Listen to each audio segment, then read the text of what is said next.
regulasi pencernaan. Selanjutnya GABA. GABA itu neurotransmitter penenang yang menenangkan. Dia itu untuk meningkatkan dari konsentrasi. Selanjutnya dari asetilkolin, dia itu untuk learning, belajar. Dia itu termasuk berpikir, cara berpikir, learning, dan juga memori. Biasanya itu diaktifasi di muscle action di in the body.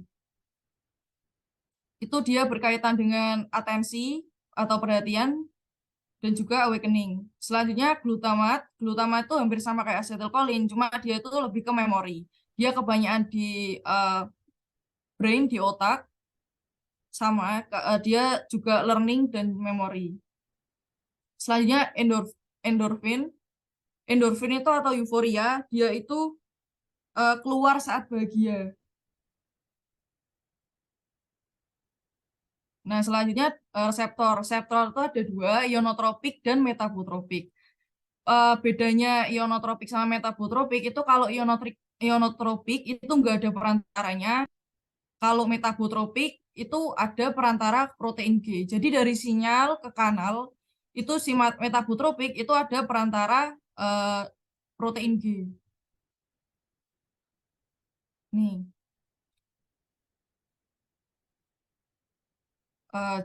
ini kan yang nggak ada, ini yang ionotropik, dia nggak ada perantara protein G. Jadi yang ini yang voltase, yang ini ligand channel, yang tadi harus ada nempel ligannya baru kanalnya mau kebuka. Lalu yang ini metabotropik karena dia ada perantara dari protein G. Atau enggak dia bisa juga perantara enzim, tapi kebanyakan dia protein G. Selanjutnya reseptor asetilkolin. Jadi reseptor asetilkolin itu reseptor yang terlibat dalam aktivitas motorik. Tadi kan sebelumnya kalau fungsi reseptor asetilkolin itu kan untuk lebih banyak ke gerak otot rangka. Jadi ada nikotinik dan juga muskarinik. Kalau nikotinik itu dia yang ionotropik, kalau yang muskarinik itu yang metabotropik. Jadi masih ingat ya, yang ionotropik itu dia nggak ada perantaranya, kalau yang metabotropik itu ada perantaranya. Jadi ngafalinnya kalau muskarinik itu metabotropik sama-sama M. Nah, yang ini yang ada perantara protein G, berarti dia ini muskarinik. Dia metabotropik. Kalau yang ini dia nggak ada perantara, dia langsung, jadi dia ionotropik atau nikotin. Selanjutnya reseptor GABA. Reseptor GABA itu reseptor yang langsung berikatan dengan kanal CA. Nanti reseptor GABA itu ada, ini ada alfa, beta, gamma, itu ada 3 binding site. Nanti lebih jelasnya kalau nggak salah dijelasin sama Lutfia Nabila. Jadi dia reseptor GABA itu dia disebut dengan neurotransmitter inhibitorik. Kenapa? Karena dia menghambat. Nah, untuk yang ionotropiknya itu di alfa dan gamma, yang metabotropiknya itu ada di beta. Selanjutnya reseptor glutamat. Reseptor glutamat itu asam amannya nggak bisa menembus blood-brain barrier. Dan dia itu merupakan neurotransmitter eksitatorik. Eksitatorik itu yang lebih memacu gitu. Nah, bedanya sama GABA tadi, kalau GABA tadi kan inhibitorik. Kalau yang glutamat itu eksitatorik. Yang ionotropik itu contohnya ada NMDA. NMDA itu N-metil diaspartat, lalu ada MPA dan kainat. Lalu yang metabotropik itu ada metabotropik reseptor glutamat 1 dan metabotropik reseptor glutamat 8. Ini metabolisme sintesis glutamat dari penggunaan sampai dengan penyerapannya kembali.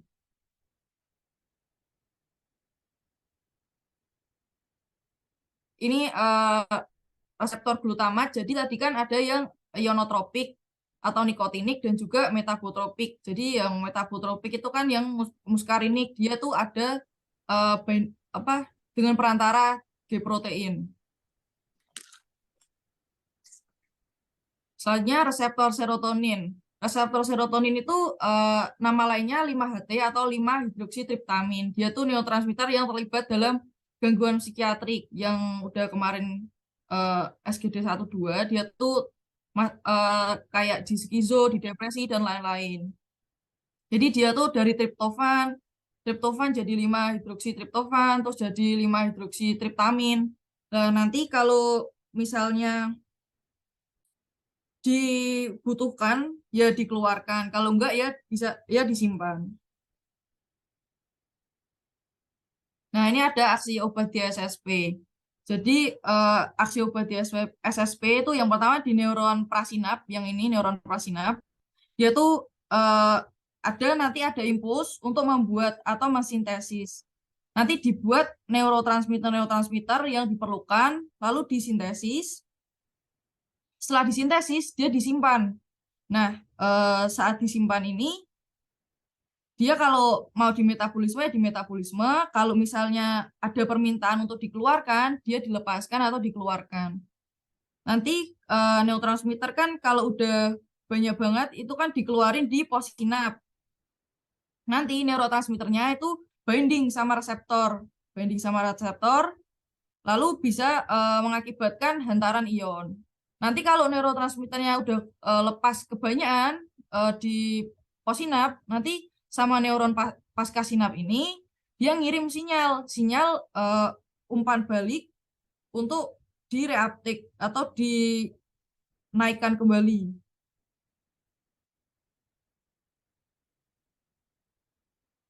Nanti kalau udah di sini, sisanya itu ada yang diserap, ada yang diurai, dan ada juga yang masuk ke sel glia. Mungkin sekian penjelasan dari saya. Ada yang ingin bertanya? Mungkin bertanyanya nanti langsung saja ke materi selanjutnya.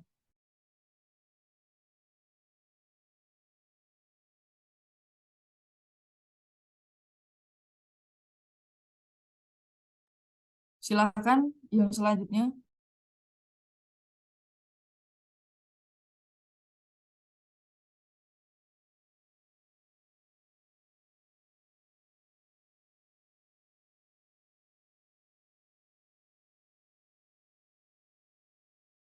Baik, izin melanjutkan untuk materi selanjutnya yaitu obat hipnotik sedatif.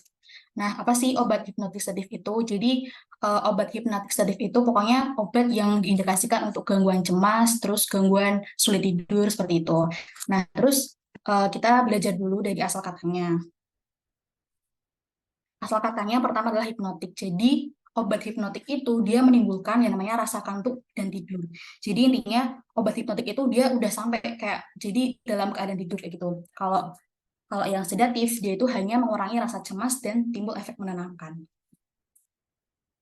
Nah, ini merupakan dari kompleks makromolekul GABA. Jadi ini merupakan ini kan reseptor GABA. Nah, GABA ini reseptor GABA ini dia mempunyai 5 subunit. Jadi ada alfa 1, alfa 2, beta 1, beta 2 dan gamma.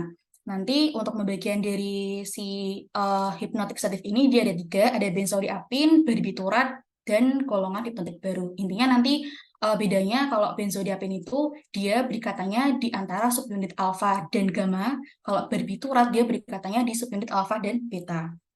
Nah, nanti si reseptor GABA ini dia tuh bergandengan sama saluran ion klorida. Nah, saluran ion klorida ini dia akan terbuka ketika nanti ada aktivasi dari reseptor GABA-nya.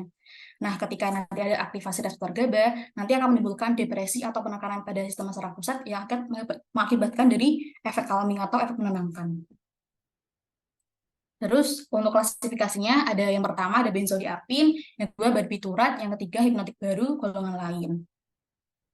Yang pertama itu benzodiazepin. Jadi intinya benzodiazepin itu dia berikatanya di subunit alfa dan gamma. Nah, ini untuk gambaran makromolekulnya.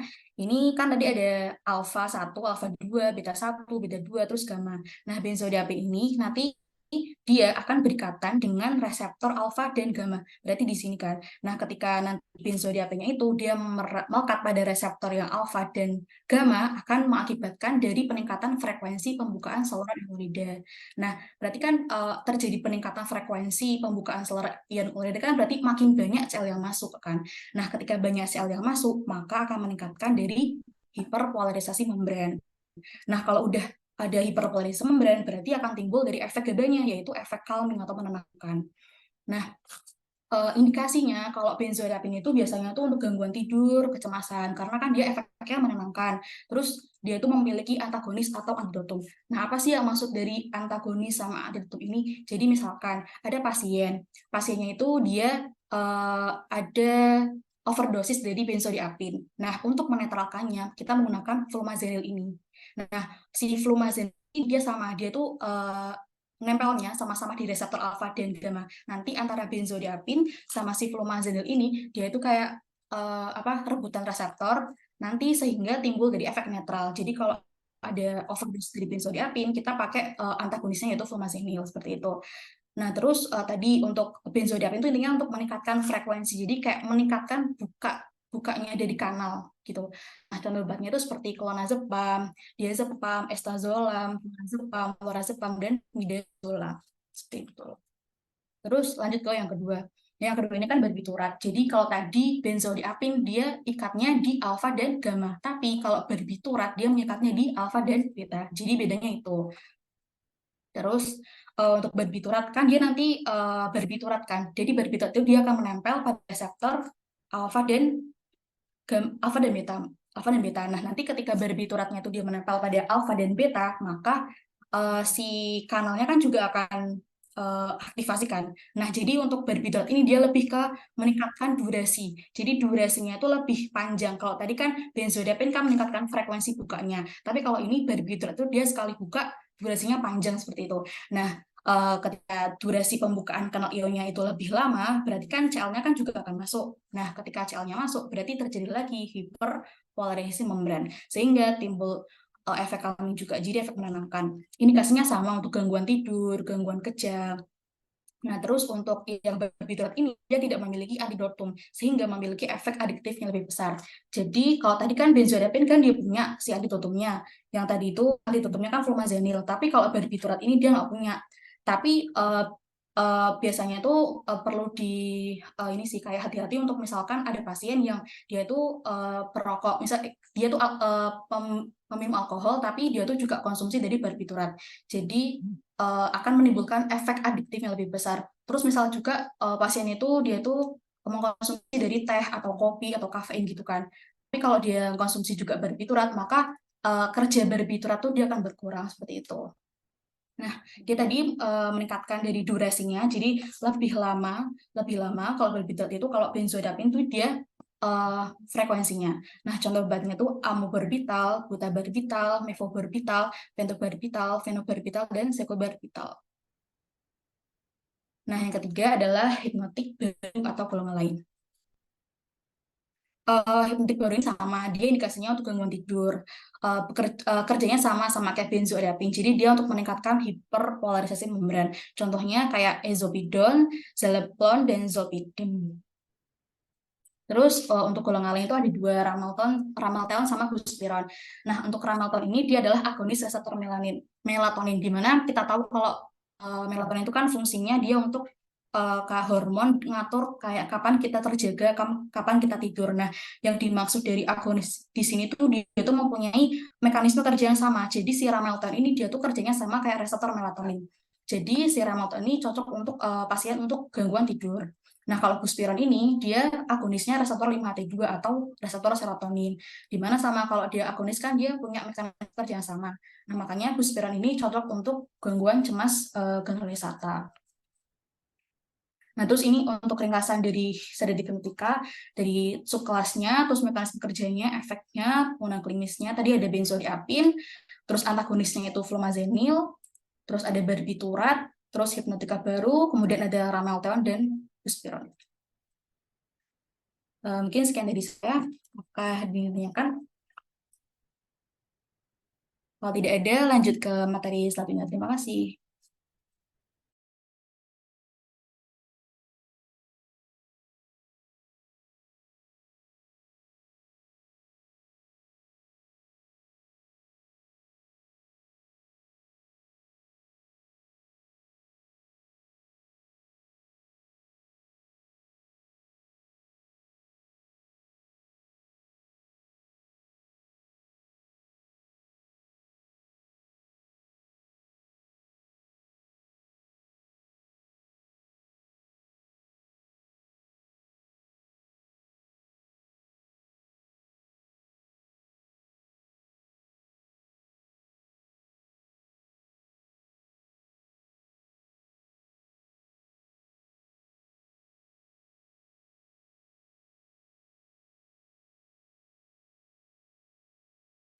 Ini layarnya sudah terlihat belum?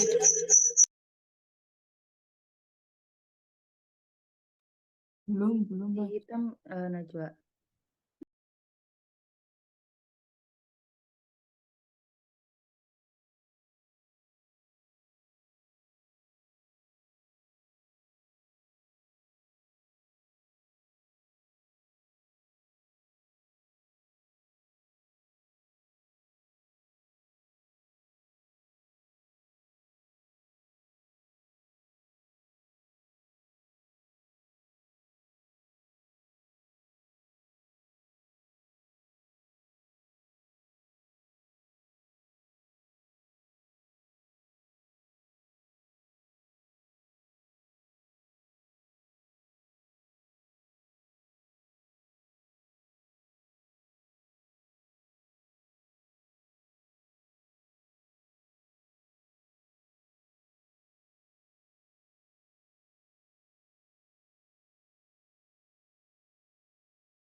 Oke baik, mungkin saya lanjutin dulu ya dari Najwa, mungkin ada trouble. Nah, di sini sebentar, udah terlihat untuk screen-nya. Sudah. Oke baik, di sini saya izin untuk membuka. Assalamualaikum warahmatullahi wabarakatuh. Di sini saya izin untuk menjelaskan mengenai antipsikotik atipikal. Nah, untuk antipsikotik atipikal itu dia bisa untuk mengatasi dari penyakit dari psikotik. Nah, di sini tadi untuk Najwa sendiri itu akan menjelaskan mengenai antipsikotik tipikal. Nah, untuk yang antipsikosis itu kan ada dua nih, tipikal sama atipikal. Untuk perbedaannya, kalau yang tipikal dia itu lebih ke memblokir dari dopaminnya. Nah, kalau yang atipikal dia itu lebih memblokir dari serotoninnya, yaitu serotonin 5-HT2. Nah, di sini dia kan obat ini kan dia berguna untuk mengurangi gejala psikotik terutama pada schizophrenia kan. Nah, di sini ada jalur-jalur dari schizophrenia yaitu ada 4 jalur. Yang pertama eh, Nah, di sini ada jalur yang pertama ada jalur mesolimbik. Nah, di sini untuk pada jalur ini dopaminnya itu akan meningkat sehingga dia itu memunculkan dari gejala positif dari schizophrenia. Kemudian untuk yang jalur mesokortikal di sini dopaminnya itu justru akan menurun. Jadi dia memunculkan dari gejala negatif. Kemudian untuk yang jalur yang ketiga itu ada jalur neurosiatal. Dia itu yang akan memunculkan dari efek samping dari ekstrapiramidal. Kemudian untuk yang jalur yang keempat itu ada jalur tuberal infundibular, dia itu akan memunculkan dari hiperprolaktinemia. Nah, di sini untuk yang dari antipsikosis atipikal ini, dia itu kan mekanisme kerjanya dia memblokir dari dopamin D2 dan juga serotonin 5-HT2. Nah, dia itu lebih banyak memblokir dari reseptor 5-HT2-nya. Jadi kalau misalkan serotonin itu dia itu ada di jalur mesokortikalnya ini. Jadi serotonin itu akan meningkat itu pada jalur mesokortikal dan juga jalur tuberoinfundibular. Nah, kenapa kok di mesokortikal ini meningkat? Karena tadi kan sudah saya jelaskan bahwasannya di mesokortikal itu dia dopaminnya menurun. Jadi kalau misalkan dopaminnya menurun, maka kadar serotoninnya itu akan meningkat. Nah, sehingga si golongan mohon maaf. Nah, sehingga pada golongan antipsikosis atipikal ini dia bermanfaat untuk gejala positif dan juga gejala negatif pada pasien skizofrenia. Nah, antipsikosis atipikal ini dia itu lebih efektif karena dia itu tidak menimbulkan efek samping ekstrapiramidal. Jadi dia itu kan cuman memblokir dari jalur mesolimbik sama mesokortikal. Nah, kalau misalkan di tipikal dia itu memunculkan dari efek samping ekstrapiramidal karena si obat itu dia memblokir dari semua jalur ini. Kalau misalkan dari tipikal itu kan dia mohon maaf, kalau yang di atipikal kan dia tidak memblokir dari jalur nukleus asal ini kan. Jadi dia itu dopaminnya itu masih lepas sehingga efek samping ekstrapiramidalnya itu menurun seperti itu. Nah, untuk ini tadi untuk efek samping ekstrapiramidalnya itu seperti ini. Jadi dia itu mengalami kontraksi otot yang berlebihan, kemudian ada Parkinson ini dia itu mengalami tremor, habis itu bagian-bagian tubuhnya itu mengalami penebalan seperti itu. Terus ada tardive dyskinesis ini dia ada gerakan involuntar dari beberapa seperti jari, kemudian lidah seperti itu. Nah, selanjutnya di sini untuk gejala positif dan gejala negatifnya dari skizofrenia. Jadi kalau yang positif ini ada halusinasi, delusi, waham. Kemudian kalau yang gejala negatif itu ada kurangnya motivasi, ekspresi tanpa emosi, dan juga adanya aktivitasnya itu menurun. Nah, di sini untuk contoh-contoh obatnya ada clozapine, dia itu merupakan derivat di benzodiazepin, di mana kerjanya itu dia memblokade dari reseptor dopamin, serotonin, dan juga alpha adrenergic. Tapi dalam obat ini dia itu memblokade lebih besar di dopaminnya, dopamin D1-nya, daripada dopamin D2-nya. Kemudian untuk yang serotonin 5-HT2-nya ini, dia kan memblokade dari serotonin ini. Jadi dia mengalami penurunan efek samping ekstrapiramidal. Nah, untuk farmakokinetiknya, jadi obat ini tuh dia diabsorpsi baik di oral, kemudian didistribusikan melalui protein plasma, kemudian metabolismenya baik sebelum diekspresikan melalui urin selama 11,8 jam setelah pemberian. Kemudian sediaannya berupa tablet 20 mg dan juga 100 mg. Dia indikasi untuk pasien skizofrenia yang tidak responsif pada antipsikotik generasi pertama atau antipsikotik tipikal. Nah, di sini untuk efek sampingnya, efek samping utamanya itu ada agranulositosis. Jadi sungsum tulang tuh tidak memproduksi granulasi dengan sempurna. Nah, di sini tuh bisa muncul ketika pemberian obatnya tuh lebih dari 4 minggu. Jadi khusus pada obat ini itu tidak boleh diberikan lebih dari 6 minggu. Nah, untuk efek samping lainnya, dia itu bisa menyebabkan hipertermi, takikardi, sedasi, pusing kepala, dan hipersalivasi. Kemudian gejala takarnya itu yang bisa muncul bisa kantuk, letargi, koma, disorientasi, dan lain-lain. Nah, untuk obat yang kedua ada risperidon. Nah, di sini merupakan derivat dari benzisoxazole. Nah, dia mekanisme kerjanya dia itu afinitas tinggi terhadap 5-HT2, kemudian dia afinitas sedang pada reseptor D2, alfa-1, alfa-2 adrenergic, dan juga reseptor histamin. Nah, khusus untuk antipsikosis, dia itu menghambat dari serotonin dan juga dopamin. Jadi dia bisa untuk mengatasi gejala positif dan juga gejala negatif dari skizofrenia. Nah, risperidon ini dia itu afinitasnya tuh lebih tinggi, afinitas terhadap reseptor D2-nya itu dia lebih tinggi dibandingkan obat yang sebelumnya, clozapine. Nah, untuk yang farmakokinetiknya, dia bioavailabilitas secara oral, volume distribusinya sebanyak 1-2 liter per kilogram, kemudian dimetabolisme melalui hepar, dan juga diekskresikan melalui urin, dan sebagian kecil bisa melalui feses. Kemudian sediaannya itu berupa tablet 1 mg, 2 mg, dan juga 3 mg. Kemudian ada juga berupa sirup dan juga injeksi dengan 25 mg per mililiter dan juga 50 mg per mililiter. Indikasi untuk pasien skizofrenia dengan gejala positif dan juga negatif, gangguan bipolar, depresi, dan juga Tourette syndrome. Nah, untuk efek sampingnya, dia ini umumnya obat ini tuh dia toleransinya baik, tapi dia bisa muncul efek samping yang berupa insomnia, agitasi, ansietas, dan juga kesadaran somnolen, mual muntah, dan juga di sini obat ini tuh bisa meningkatkan berat badan. Nah, untuk obat yang ketiga, di sini ada olanzapine. Di sini merupakan derivat tianzodiazepin. Jadi, obat ini tuh dia struktur kimianya tuh hampir sama kayak clozapine, tapi dia tidak memunculkan efek samping yaitu agranulositosis. Nah, mekanisme kerjanya dia tuh afinitas terhadap dopamin berupa D2, D3, D4, dan D5. Kemudian reseptor serotonin, muskarinik, histamin, dan juga reseptor alfa-1. Nah, di sini untuk farmakokinetiknya, dia itu diabsorpsi melalui oral, kemudian didistribusikan dengan kadar plasma tercapainya tuh setelah 4-6 jam pemberian. Nah, dimetabolisme melalui hepar, kemudian diekskresikan melalui urin. Sediaannya berupa tablet 5 mg, 10 mg, dan juga ada yang berupa vial 10 mg. Indikasinya dia baik untuk mengatasi gejala positif dan negatif dari schizophrenia, kemudian antimania pada gangguan bipolar, mencegah kambuhan pasien gangguan bipolar, dan juga bisa untuk pasien depresi dengan gejala psikotik. Nah, di sini untuk obat yang keempat ada quetiapine.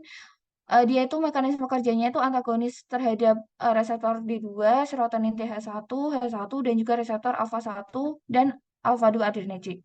Nah, di sini dia efektif untuk gangguan schizophrenia gejala positif dan juga negatifnya. Nah, di sini absorpsinya itu melalui oral, kemudian distribusinya di protein plasma 83%, yang dimana ikatan maksimalnya itu pada 1-2 jam setelah pemberian. Metabolismenya melalui hepar, kemudian diekskresinya melalui urin, tapi sebagian ada berupa feses. Nah, untuk sediaannya, dia itu berupa tablet 20 mg, 100 mg, dan juga 300 mg. Indikasinya untuk pasien gejala positif dan negatif schizofrenia, dan juga gangguan depresi dan mania. Nah, ini untuk efek sampingnya hampir sama, dan juga di sini efek sampingnya itu efek samping ekstrapiramidalnya itu minimal. Nah, ini obat ziprasidon, dia mekanisme kerjanya itu afinitas terhadap reseptor serotonin 5-HT2A dan juga dopamin D2. Jadi dia bisa mengatasi untuk skizofrenia dengan gejala positif, negatif maupun gejala afektifnya. Nah, di sini untuk farmakokinetiknya, dia baik secara oral, diikat melalui protein plasma, dan juga di metabolisme di hepar, dan juga di ekskresinya itu sebagian besar di feses, tapi sebagian kecil juga bisa melalui urin. Nah, ini untuk sediaannya itu berupa tablet 20 mg, dan juga ada ampul 10 mg per mililiter. Nah, di sini untuk ampul itu diberikan secara ketika keadaannya itu sudah ketika keadaannya akut. Untuk indikasinya, dia itu untuk pasien skizofrenia akut dan juga gangguan skizoafektif, skizofrenia kronis, dan juga gangguan bipolar. Untuk efek sampingnya dia hampir sama kayak sebelumnya, tetapi dia ada menyebabkan gangguan kardiovaskuler karena dia perpanjangan QT-nya lebih besar dibandingkan antipsikosis lainnya. Kemudian ini obat yang keenam, ada aripiprazol, dia itu agonis terhadap reseptor D2 dan juga 5-HT1A, sehingga dia itu efektif untuk gejala positif maupun negatif schizofrenia serta meningkatkan kognitif. Nah, obat ini juga bersifat antagonis untuk reseptor 5-HT2A, sehingga dia efek sampingnya itu rendah, efek samping ekstrapiramidalnya rendah. Nah, ini farmakokinetiknya, dia diabsorpsi melalui oral, kemudian diikat protein plasma 83%, metabolisme melalui hepar, dan juga diekskresi paling banyak berupa feses, dan juga sebagian kecil berupa urin. Sediaannya itu ada tablet 2 mg, 5 mg, 10 mg, 15 mg, 20 mg, dan juga 30 mg. Kemudian untuk injeksinya, dia berupa 7,5 mg per mililiter. Untuk indikasinya sama, tetapi dia juga berindikasi untuk mengatasi iritabilitas pada anak yang gangguan autistik. Khusus untuk yang berupa injeksi, dia itu bisa mengatasi agitasi pada schizophrenia. Efek sampingnya hampir sama-sama sebelumnya. Kemudian untuk obat selanjutnya paliperidon, dia mekanisme kerjanya itu antagonis terhadap reseptor dopamin dan juga serotonin. Nah, ini farmakokinetiknya, dia diabsorpsi melalui oral, distribusinya ikatan protein plasma kuat berkisar 97%, kemudian metabolismenya di hepar, dan juga ekskresinya melalui urin. Nah, khusus obat ini, dia itu ada intermuskular melalui intermuskular dan juga oral, dia itu pengobatannya untuk jangka panjang. Jadi indikasinya, dia itu untuk pasien schizophrenia, gejala positif dan juga negatif. Sediaannya nanti ada oral dengan 3 mg, 6 mg, 9 mg, dan 12 mg. Untuk injeksi intermuskularnya dia 20 mg, 50 mg, 75 mg, 100 mg, dan juga 150 mg. Nah, ini untuk obat ini dia itu lebih dipilih dibandingkan obat risperidon karena obat ini tuh diberikan cuma 1 bulan sekali. Kalau risperidon itu 2 kali dalam sebulan. Ini untuk efek sampingnya hampir sama-sama sebelumnya. Nah, ini untuk ringkasannya dari antipsikotik atipikal, dari mekanisme kerjanya, kemudian ini untuk dosis-dosisnya, dan juga ini untuk kelebihan dari dan kekurangan dari obat-obatnya. Mungkin itu dari saya. Terima kasih.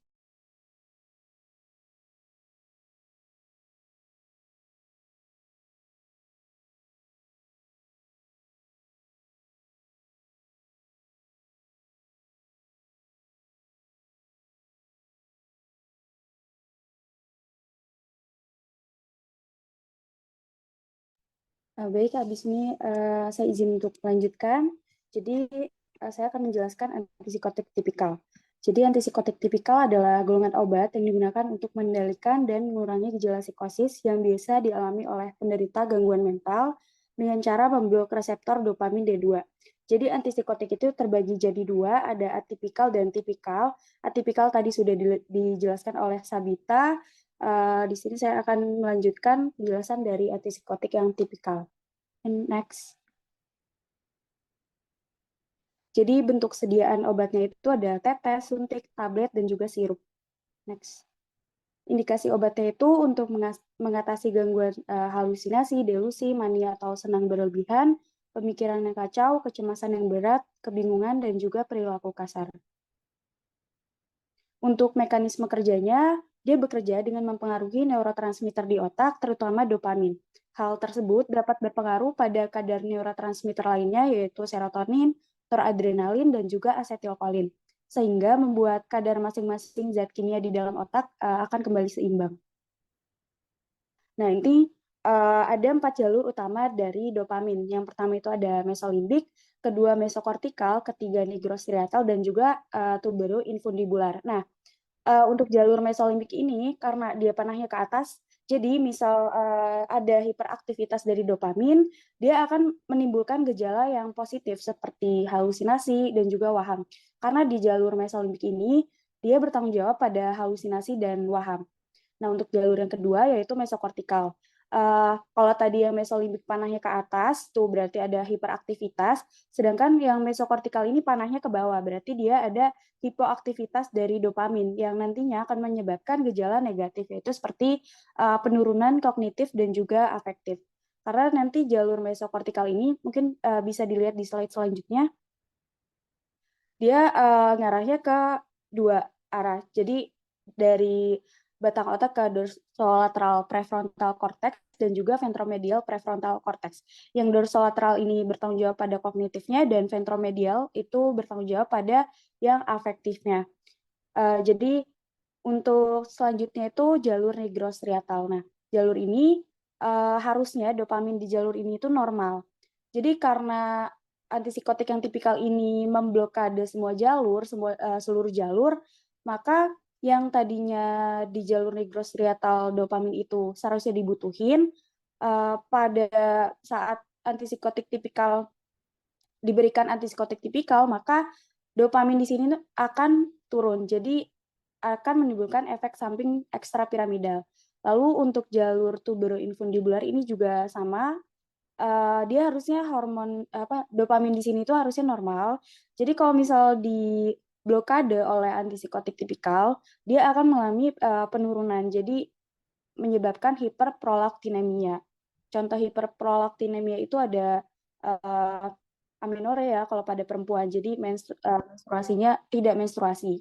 Karena di jalur ini itu bertanggung jawab pada hormon. Kalau nigrostriatal itu bertanggung jawab pada motorik ya. Mungkin bisa next.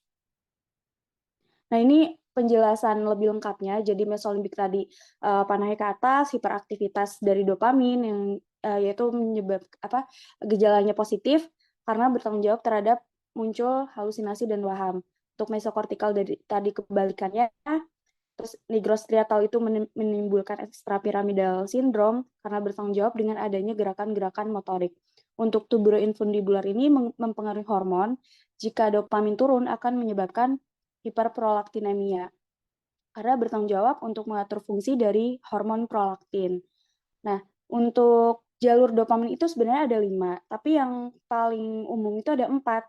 Yang kelima itu talamus. dia tuh berasal dari area yang sangat multiple.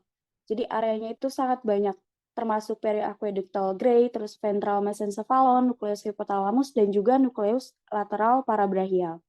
Mungkin bisa next. Nah, ini adalah dopamin sintesis in neuron dopamin. Jadi, dopamin itu disintesis awalnya itu berasal dari tirosin dulu.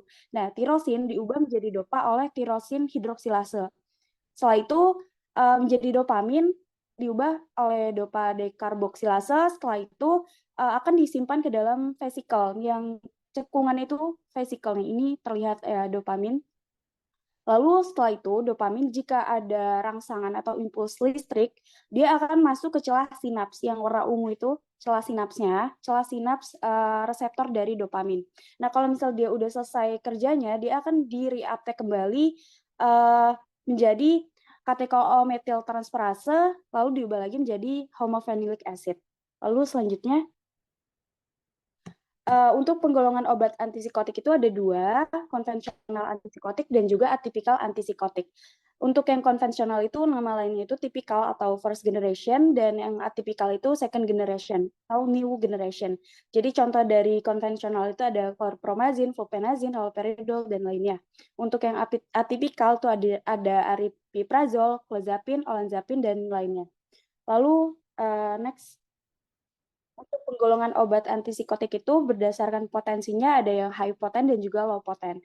Nah, untuk high potent, dia efektif pada dosis yang kecil kayak haloperidol, fluphenazine, trifluoperazine, terpenazine, dan juga pimozide. Untuk yang low potentnya itu efektif pada dosis yang besar. Untuk berdasarkan cara pemberiannya itu ada 2, melalui intraoral dan juga intramuskular. Untuk duration of action-nya itu ada yang short acting dan juga long acting. Bisa lanjut. Untuk penggolongan obat antipsikotik yang first generation atau tipikal atau yang konvensional, itu ada yang pertama itu ada phenothiazine, dia terbagi lagi jadi 3 rantai, yaitu rantai alipatik, piperazine, dan juga piperidin. Lalu yang kedua ada butyropenon, yang ketiga ada dipenyl butylpiperidin. Untuk yang rantai alipatik itu ada chlorpromazine, levomepromazine, terpenazine, trifluoperazine, dan fluphenazine. Untuk yang piperazine ya. Untuk yang rantai piperidin itu ada thioridazine. Untuk yang butyropenon ada haloperidol kayak Haldol dan juga Serenes. Untuk dipenylbutylpiperidin ada Pimozide. Mungkin bisa next. Nah, antipsikotik tipikal atau konvensional itu bekerja dengan cara memblok reseptor dopamin D2. Nah, ini tuh efektif untuk gejala yang positif karena dia tuh memblokade semua jalur kayak jalur mesolimbik, mesokortikal, nigrostriatal, dan juga tuberoinfundibular. Jadi 4-4-nya itu diblokade. Maka dia efektif untuk gejala yang positif di mesolimbik tadi yang ada hiperaktivitas dopamin. Dia berfungsi untuk menurunkan, tapi efek sampingnya itu banyak. Jadi dia terbagi jadi 3, ada yang poten antipsikotik lemah tapi sedasinya kuat kayak chlorpromazine, levomepromazine, dan juga thioridazine. Nah, ini tuh bermanfaat untuk pasien gangguan jiwa yang mengalami gangguan tidur karena sedasinya itu kuat, jadi bikin ngantuk. Lalu yang kedua itu ada poten antipsikotik kuat tapi sedasinya lemah, contohnya kayak haloperidol, trifluoperazine, dan juga fluphenazine. Nah, obat golongan ini tidak menyebabkan mengantuk, sehingga ketika kita memberikan pada pasien dengan gejala psikotik di IGD, biasanya akan diberikan obat tambahan berupa benzodiazepin yang memiliki efek sedatif. Lalu yang ketiga itu sediaan jangka panjang kayak haloperidol dekanoat, fluphenazine dekanoat. Nah, ini tuh akan diberikan 2 minggu sekali atau 1 bulan sekali. Biasanya diberikan pada pasien yang sulit atau tidak mau minum obat. Selanjutnya. Nah, apa yang membuat antipsikotik menjadi tipikal atau konvensional? Nah, antipsikotik menjadi tipikal atau konvensional, dia tuh punya reseptor D2 antagonisnya. Itu yang warna merah, itu D2 antagonis. Nah, antipsikotik konvensional atau first generation itu memiliki properti farmakologis, yaitu antagonis D2, di mana antagonis D2 tidak hanya berfungsi untuk efikasi dari obat-obatan antipsikotik, tetapi juga bisa menimbulkan berbagai macam efek samping. Ya, sekali lagi, karena dia itu memblokade semua jalur, jadi efek sampingnya banyak ya. Jadi obat antipsikotik ini akan berikatan dengan reseptor dopamin di postsinaps. Jadi akan menyebabkan kadar dopamin yang tadinya tinggi akan menjadi normal. Mungkin bisa lanjut. Next. Nah, ini contoh dari extrapyramidal syndrome. Yang pertama itu ada pseudo Parkinson, terus akut dystonia, akathisia, dan juga tardive dyskinesia. Mungkin tadi udah dibahas ya sama Sabita. Mungkin itu saja. Terima kasih. Mungkin sudah cukup.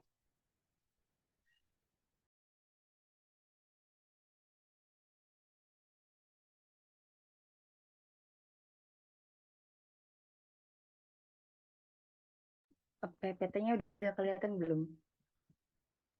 Udah, Wi, udah.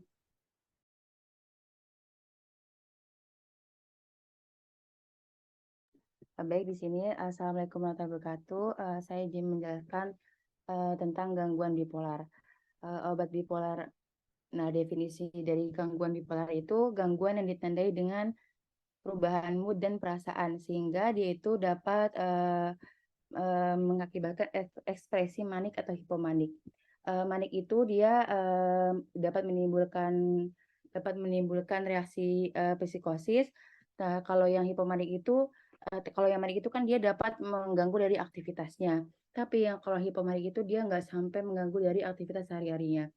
Nah, justru kalau dari manik hipomanik kan dia akan senang yang berlebihan. Justru kalau depresi itu dia malah lelah, letih gitu. Tapi dari depresi itu juga dia sulit dalam melakukan aktivitas sehari-hari. Lalu bagaimana cara mengobati dari gangguan bipolar? Yaitu ada antipsikotik. Antipsikotik di sini saya izin menjelaskan yang tipikal saja dan mood stabilizer. Antipsikotik tipikal. Nah, di mana klasifikasi dari antipsikotik tipikal itu dia memiliki 3 subfamili dari fenothiazine. Di mana ada alifatik, piperidin, dan piperazine. Dari alifatik dan piperidin ini dia yang obat yang paling lemah. Dan yang piperazine ini dia lebih poten. Untuk contoh obat dari alifatik itu dia chlorpromazine, dan obat dari piperidin itu thioridazine, dan dari piperazine itu fluevanazine. Diingat-ingat aja kalau dari derivat fenothiazine itu contoh obatnya yang di belakangnya ada zin-zinnya. Lanjut, ini tadi yang sudah dijelaskan. Lalu obat tipikal lainnya. Gimana obat tipikal lainnya itu ada 2 macam. Ada haloperidol dan dibenzodiazepin. Dari haloperidol itu berguna untuk menenangkan keadaan mania pada pasien psikosis.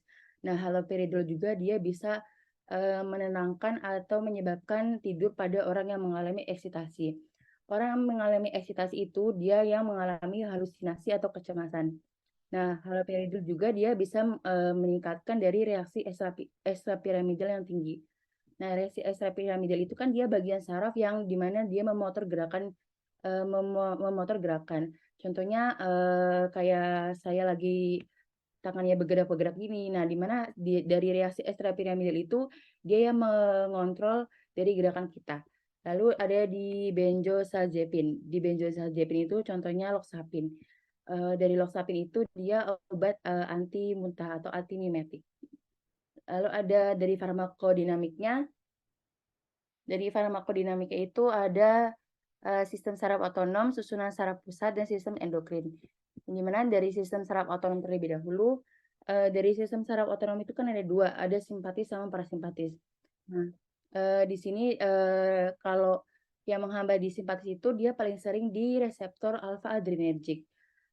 Di mana efek sampingnya itu hipertensi ortostatik. Apa sih hipertensi ortostatik itu? Hipertensi ortostatik itu misalkan saya lagi duduk seperti ini, kalau nggak lagi tiduran. Nah, tiba-tiba saya berdiri. Nah, pas berdiri itu saya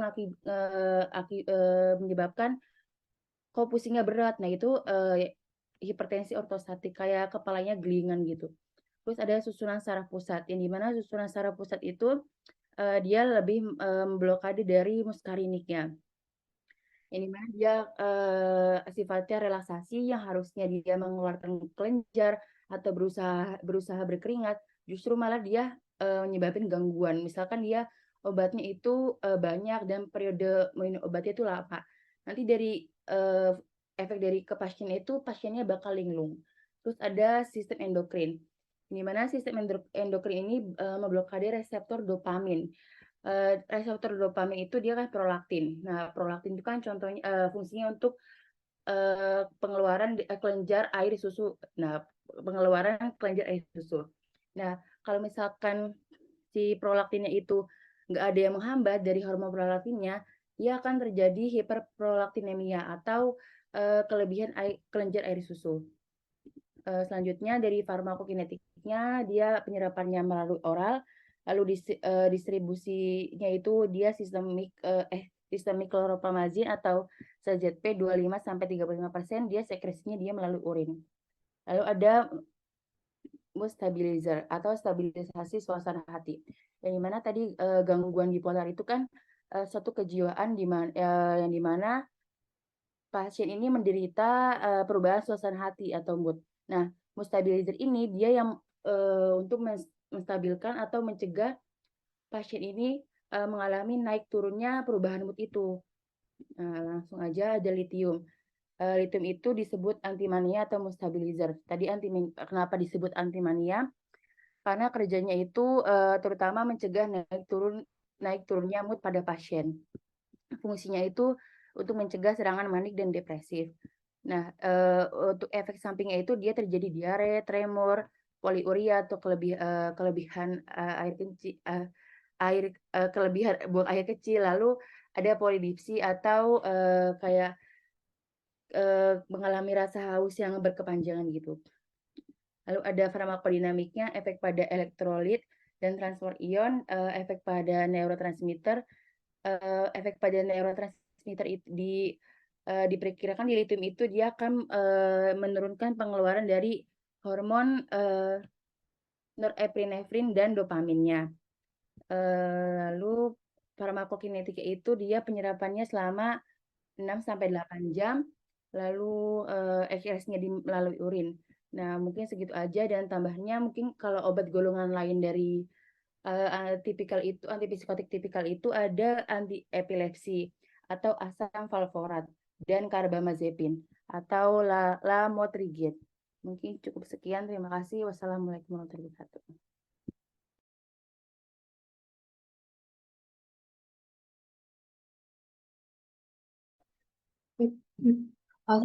Saya izin melanjutkan. Ini suara saya udah masuk ya? Masuk.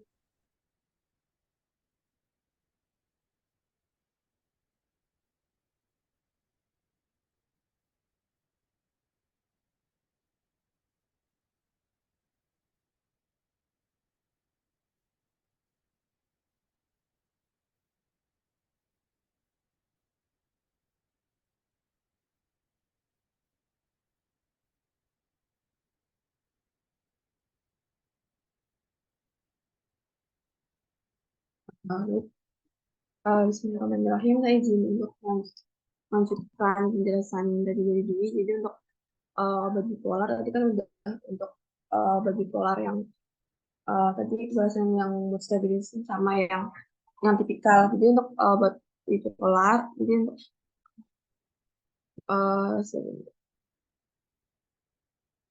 ini bisa geser.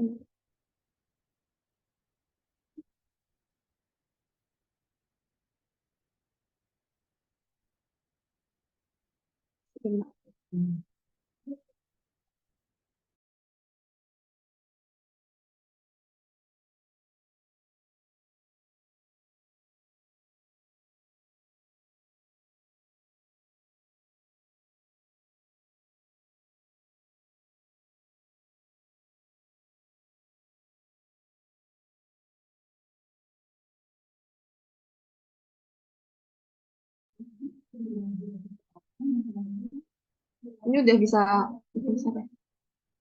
Udah.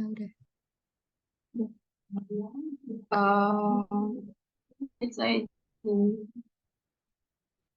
jadi untuk tadi kan udah ditanya untuk bipolar itu apa, gitu saya ulang dikit aja. Jadi untuk bipolar kan mungkin udah pada tahu ya, jadi dia itu kayak gangguan suasana mood gitu, yang sifatnya itu episodik. Jadi biasanya gejalanya itu ditandai dengan gejala mania, terus hipomani, depresi ataupun campuran.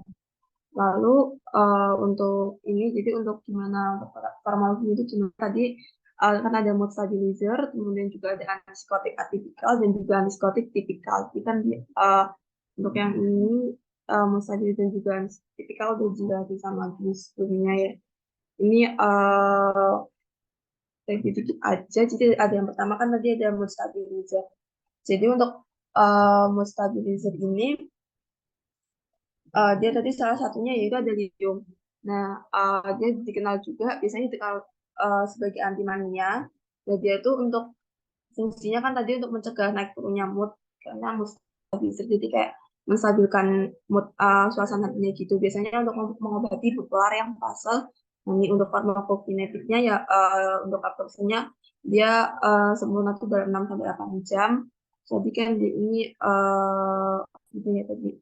Lalu kadang untuk yang lithium ini cara kerjanya dia kadang ada lambat, jadi kadang dia tuh dikombinasiin dengan antipsikotik atau benzodiazepin, jadi kayak dikombinasiin sama obat yang lain.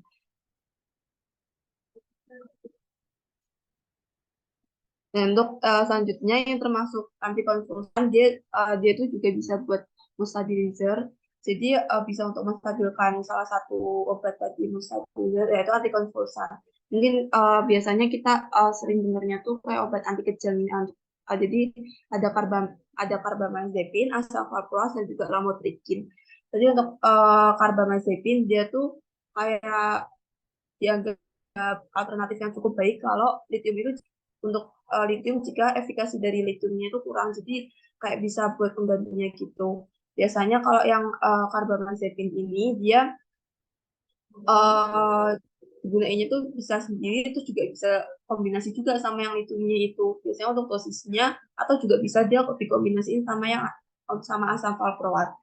Untuk dosisnya dia biasanya 200 ml 2 kali sehari, terus juga bisa lalu diganti sesuai kebutuhannya. Kalau untuk yang lamotrigine ya sama dia tadi untuk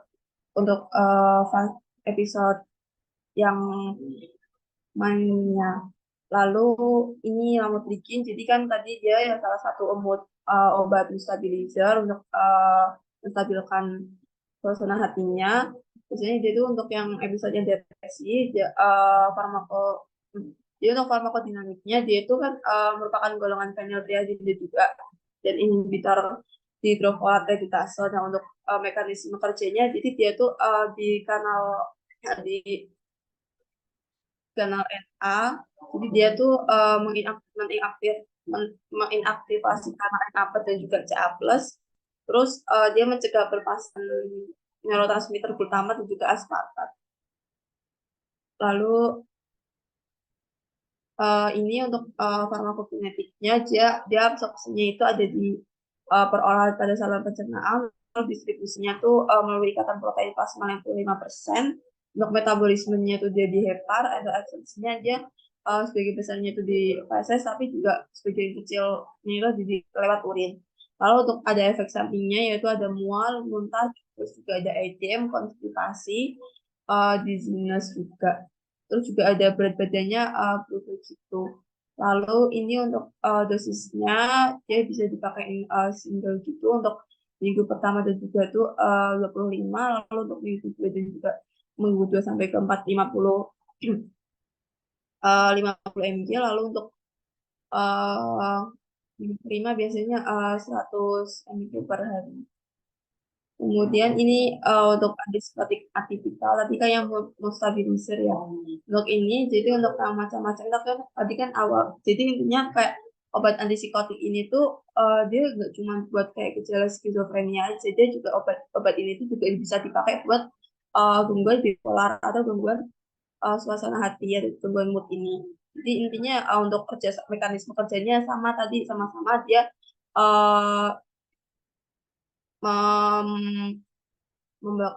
jadi antagonis reseptor B2 dan juga 5-HT2-nya. Jadi ini untuk macam-macamnya ada aripiprazol, clozapine, olanzapine, quetiapine, risperidone dan juga sibutramine. Ini untuk yang quetiapine, jadi dia ini untuk gambaran struktur kimianya, dia tuh strukturnya hampir mirip sama yang olanzapin dan juga olanzapin. Efikasinya sama, cuman dia tuh efek sampingnya lebih dikit gitu. Untuk farmakodinamiknya dia merupakan tadi kan karena dia antipsikotik atipikal ya, berarti dia kerjanya dia yang dia kerjanya itu sebagai antagonis reseptor D2 juga 5-HT2, jadi kayak memblokir jalurnya gitu. Lalu untuk farmakokinetiknya, dia absorpsinya itu melalui peroleh pada saluran pencernaan, lalu distribusinya dia pada protein plasma 83%, kemudian pada plasma bisa maksimal itu pada 1-2 jam setelah pemberian. Lalu untuk metabolismenya dia diheparmaluk oleh enzim CYP3A4. Nah, ekspresinya dia sebagian besar lewat urin dan juga sebagian kecilnya itu lewat feses. Lalu untuk dosisnya tuh sekitar 25 mg sampai 800 mg per hari. Untuk efek sampingnya ada sakit kepala, sedasi, terus juga somnolen, hipotensi, dinginan, terus juga hampir sama kayak tadi ada peningkatan berat badan. Terus kalau ini ekstra piramidalnya juga minimal, kan ya tadi dia kan untuk yang antipsikotik yang golongan kedua kan. Lalu selanjutnya untuk ziprasidon dia kan sama, dia juga antipsikotik, jadi untuk farmakodinamiknya sama, dia antagonis reseptor dopamin dan juga serotonin atau 5-HT2. Untuk farmakokinetiknya dia absorpsinya dia per oral pada saluran pencernaan, lalu distribusinya tuh ikatan protein plasma 99%, metabolismenya ada di hepar, untuk ekspresinya sama sebagian besar lewat feses dan juga sebagian kecilnya lewat urin.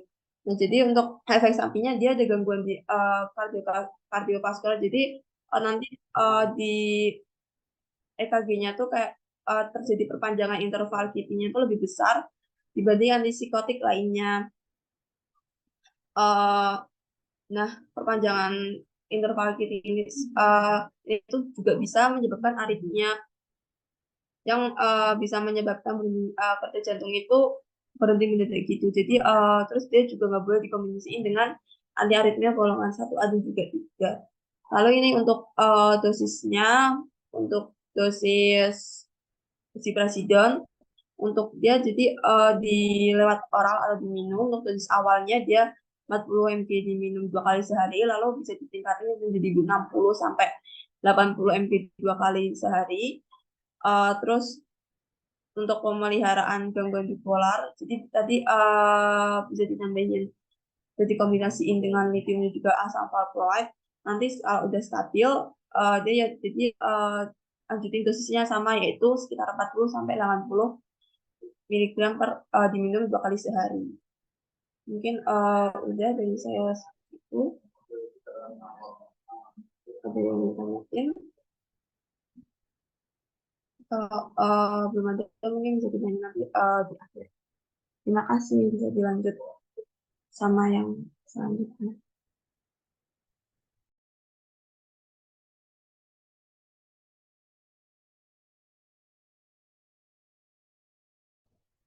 Baik, assalamualaikum warahmatullahi wabarakatuh. Di sini saya izin memaparkan materi mengenai obat antidepresan. Jadi langsung saja ke yang pertama, yaitu apa definisi dari depresi. Jadi depresi adalah gangguan suasana hati atau mood yang ditandai dengan perasaan sedih yang mendalam dan kehilangan minat terhadap hal-hal yang disukai. Jadi bisa dikatakan seorang ini dapat dinyatakan depresi jika sudah 2 minggu atau lebih. Jadi ada onsetnya gitu ya. Untuk ciri-cirinya itu orang ini ada gangguan seperti merasa sedih, putus harapan, sama tidak berharga. Kemudian depresi ini sendiri memiliki gejala, yaitu ada yang mayor sama minor. Yang pertama ada dari mayor itu anhedonia atau kehilangan minat dan kegembiraan, yaitu selanjutnya ada afek depresif sama anergi. Jadi ada 3A. Terus yang selanjutnya ada mudah lelah sama menurunnya aktivitas. Terus untuk yang minor yaitu ada penurunan konsentrasi, rasa percaya diri, kemudian punya perasaan bersalah dan juga tidak berguna. Dan ada gangguan tidur, penurunan nafsu makan, sama pesimis. Selanjutnya ada neurotransmitter yang Mungkin tadi dari teman-teman yang sudah dijelaskan, mungkin di sini saya akan tekankan untuk yang berhubungan dengan obat antidepresan. Yaitu yang pertama ada non-adrenalin, kemudian ada dopamin sama serotonin. Untuk yang untuk noradrenalin atau epinefrin itu berfungsi untuk mempengaruhi konsentrasi pikir, kemudian respon tindakan dan respon menghadapi stres, dan juga ini perlu diingat-ingat bahwa epinefrin ini dapat menyebabkan kontraksi pembuluh darah sama meningkatkan aliran darah. Kemudian yang dopamin ini dapat mempengaruhi dari perasaan senang, kecanduan, sama motivasi serta gerakan. Terus yang ketiga ada dari serotonin. Serotonin ini sendiri mempunyai fungsi untuk mempengaruhi perasaan bahagia, kemudian membantu siklus tidur, sama serotonin ini dapat dipengaruhi oleh olahraga. Terus langsung ke obat antidepresan golongan pertama, yaitu ada SNRI, yaitu ada serotonin dan non-epinefrin reuptake inhibitor. Jadi di dalam SNRI ini ada yang namanya serotonin sama non-adrenergic atau non-epinefrin. Untuk yang serotonin ini prekursornya atau sintase pertamanya yaitu ada triptofan yang akan diubah oleh triptofan hidroksilase menjadi serotonin. Sedangkan yang noradrenergic itu prekursornya ada tirosin, kemudian akan diubah oleh tirosin hidroksilase menjadi non-epinefrin. Kemudian untuk mekanismenya, mohon maaf, untuk yang obat SSP itu untuk ciri khasnya ada tiga sinaps ya. Jadi yang di atas ini sendiri ada yang namanya presinaps, kemudian yang tengah sini itu celah sinaps, sama yang bawah sendiri ini postsinaps. Untuk yang celah sinaps, untuk yang presinaps itu isinya ada neurotransmitter seperti di SNRI ini isinya ada serotonin sama non-adrenergic. Kemudian yang celah sinaps ini berfungsi untuk apa namanya mengirim dari neurotransmitter ke postsinaps. Kemudian jika postsinaps ini berfungsi untuk menangkap neurotransmitter yang akan ditangkap oleh reseptor yang ada di postsinaps. Kemudian untuk preparatnya itu ada duloxetine kapsul 30 mg sama venlafaxine kapsul 37,5 mg. Kemudian ada efek samping, yaitu ada seperti gangguan saluran cerna, fungsi seksual, nyeri kepala, sama insomnia, serta hipertensi. Kenapa hipertensi? Karena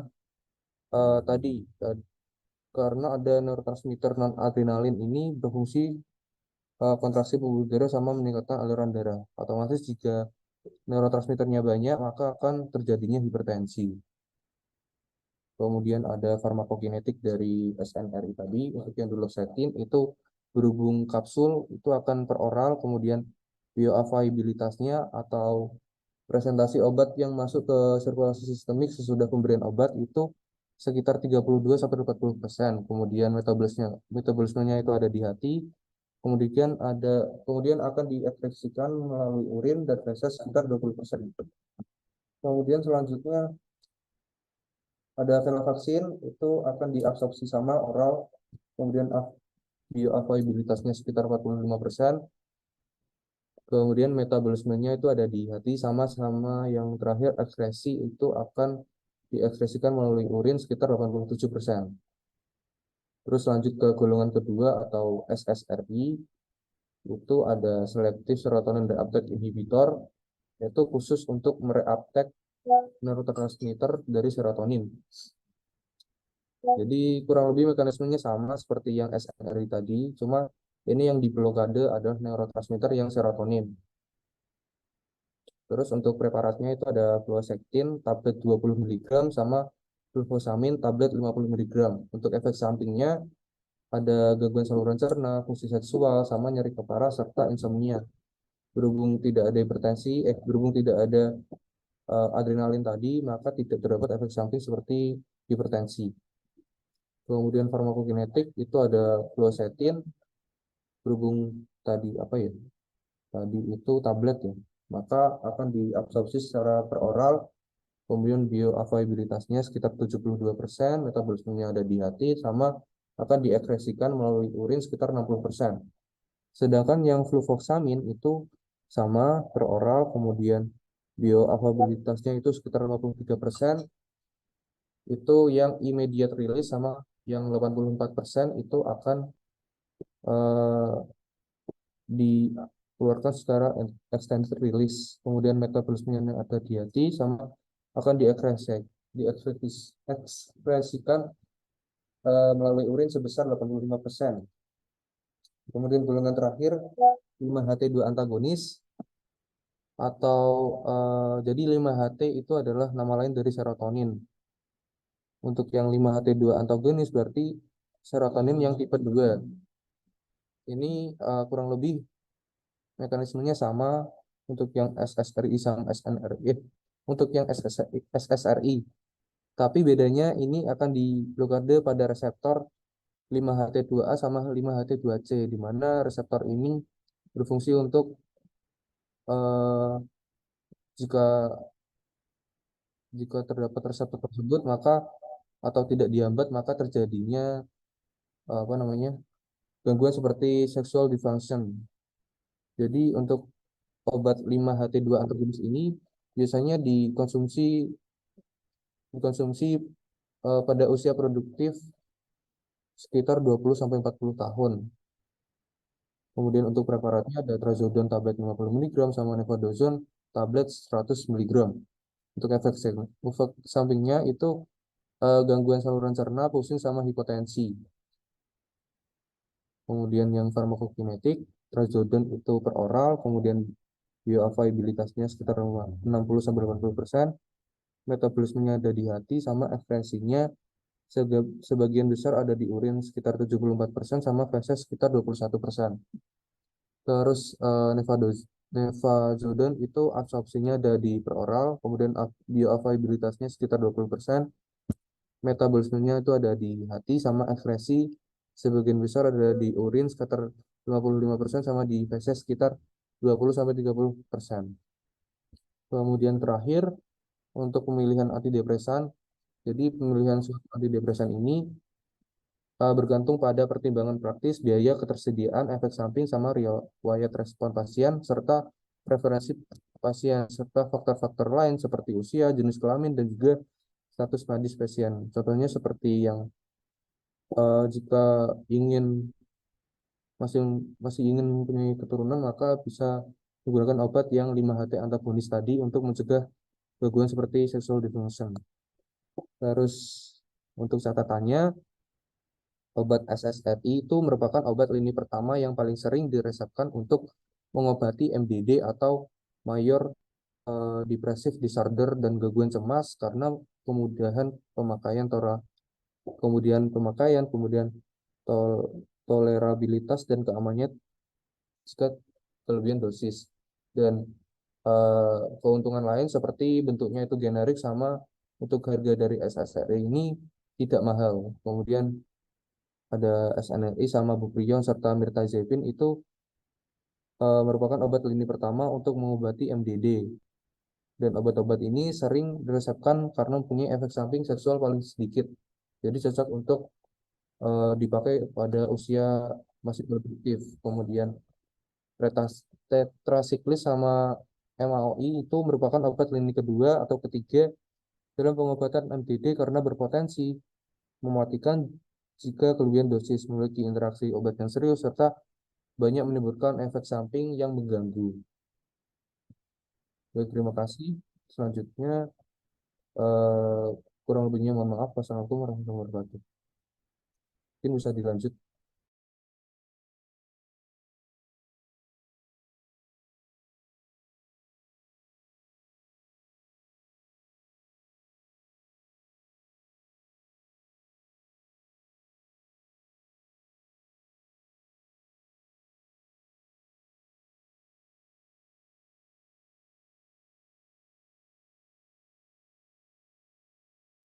Baik, Assalamualaikum warahmatullahi wabarakatuh. Izin melanjutkan dari antidepresan.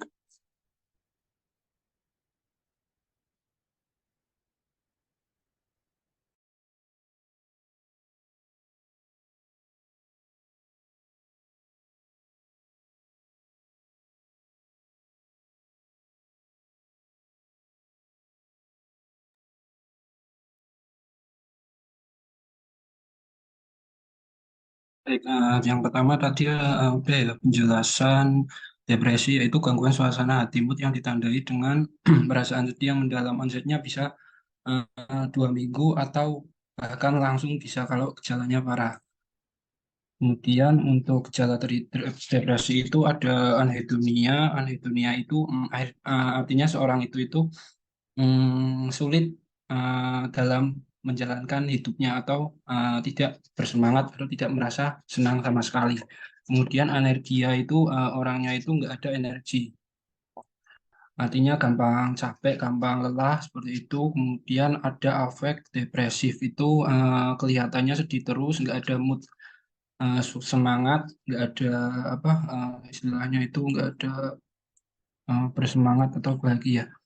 Kemudian untuk gejala minornya itu bisa konsentrasi dan perhatian menurun, nafsu makan menurun, kepercayaan diri juga menurun, ada gangguan tidur, merasa bersalah, tidak berguna, masa depan suram dan pesimis, hingga pada puncaknya itu bisa berpikiran mau bunuh diri.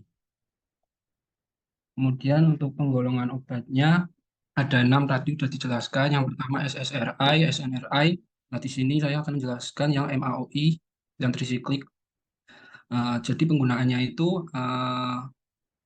untuk antidepresan itu pertama itu tetap lini pertama dulu. Lini pertama SSRI, NSRI. Nah, jika lini pertama, lini kedua ini nggak ada respon atau nggak mempan terhadap si penderitanya, baru digunakan lini berikutnya dan seterusnya MAOI, trisiklik, heterosiklik, dan antagonis 5HB. Yang pertama ada indikasi, yaitu yang tadi untuk mengobati depresi yang tidak responsif terhadap antidepresan lain. Maksudnya tadi yaitu kalau SSRI, SNRI itu enggak berfungsi, enggak mempan, baru ini dipakai MAOI. Kemudian untuk anxiety itu buat anti kecemasan. Untuk farmakokinetiknya itu memiliki efek first pass metabolism. Itu jadi itu obat sistemik akan membuat menurun bioavailabilitasnya. Kemudian akhirnya diberikan rute pemberian lain dengan sediaan obat ini selegilin dengan cara transdermal dan sublingual. Kemudian untuk farmakodinamiknya itu mengurangi kerja monoamin oksidase di neuron dan meningkatkan kandungan monoamin, yaitu norepinefrin, dopamin, dan serotonin. Nah, untuk monoamin oksidase itu apa? Itu lanjut ke mekanisme kerjanya ada. MAO. Yang pertama itu MAO, monoamin oksidase. Itu enzim yang berperan dalam degradasi neurotransmitter, yaitu norepinefrin, serotonin, dan dopamin. Kemudian jadi MAO itu enzimnya. Kalau apa namanya neurotransmitternya itu terdiri dari norepinefrin, serotonin, dan dopamin. Kemudian semisal kandungan monoamin diuraikan dan monoamin oksidase, maka neurotransmitternya akan hilang.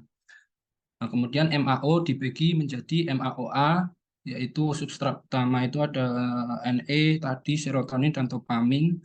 MAOB substrat utamanya ada feniletamin, metilhistamin, triptamin, dan dopamin. Kemudian untuk monoamin oksidase inhibitor akan menghambat dari enzimnya dengan tujuan agar neurotransmitter di celah sinapsnya ini jadi meningkat. Nah, jika meningkat otomatis dopamin tadi, serotonin, dan norepinefrinnya itu juga meningkat. Tujuannya apa? Tujuannya tadi biar meningkat biar orang nggak depresi. Ya, ini yang serotonin membuat happiness, bahagia, kemudian noradrenalin atau norepinefrin membuat fight or flight, kemudian meningkatkan tekanan darah, Seperti itu. Kemudian sediaannya maklobemid itu yang selektif MAOA inhibitor. Untuk kemudian selegelin selektif MAOB inhibitor dan venelsin non selektif MAOI. Untuk venelsin ini sifatnya itu menghambat di MAOA dan MAOB. Untuk pemakaiannya itu tablet 15 mg 3 kali 1.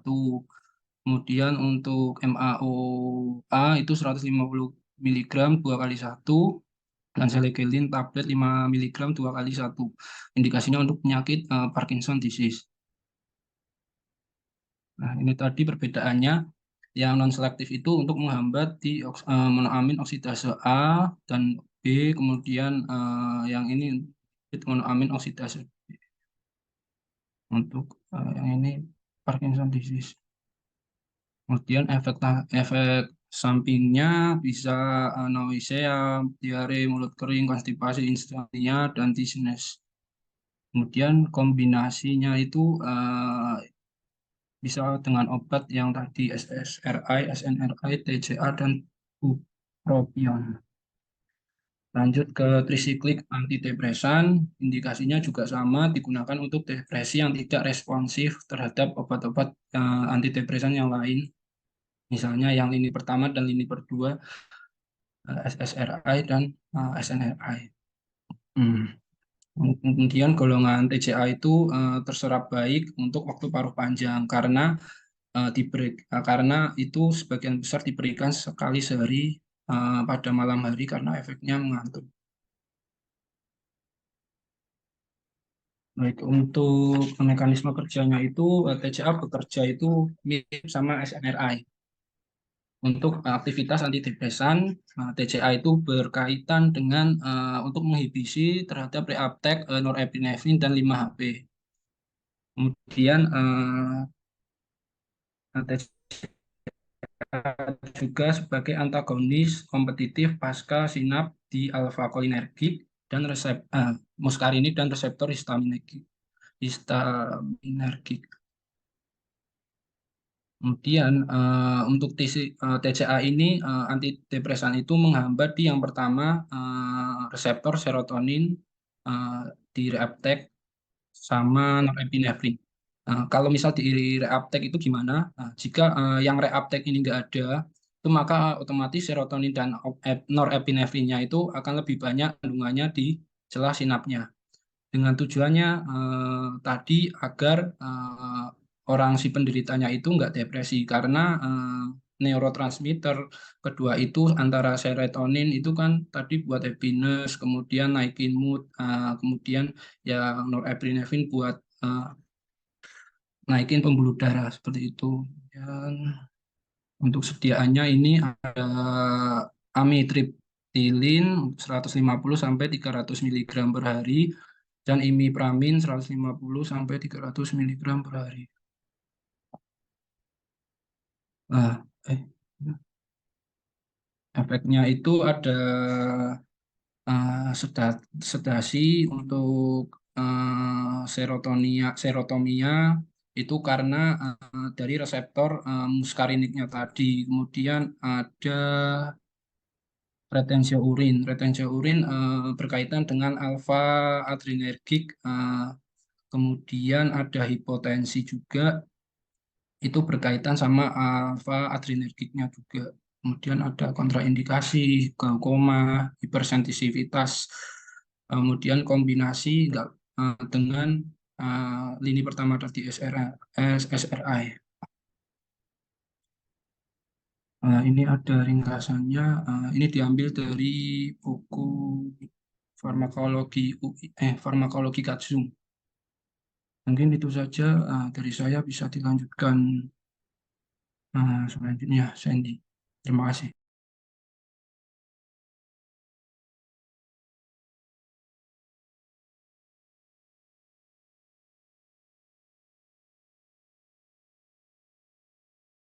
Assalamualaikum warahmatullahi wabarakatuh. Ini udah kelihatan belum ya? Saya screen aku. Dosen. Oke, eh, jadi di sini aku akan lanjutin buat presentasi tentang golongan buat antidepresan. Jadi aku di sini nanti kebagian heterosiklik sama antagonis 5HT. Tadi kan udah dijelasin ya dari yang sebelumnya untuk antidepresan itu ada 6.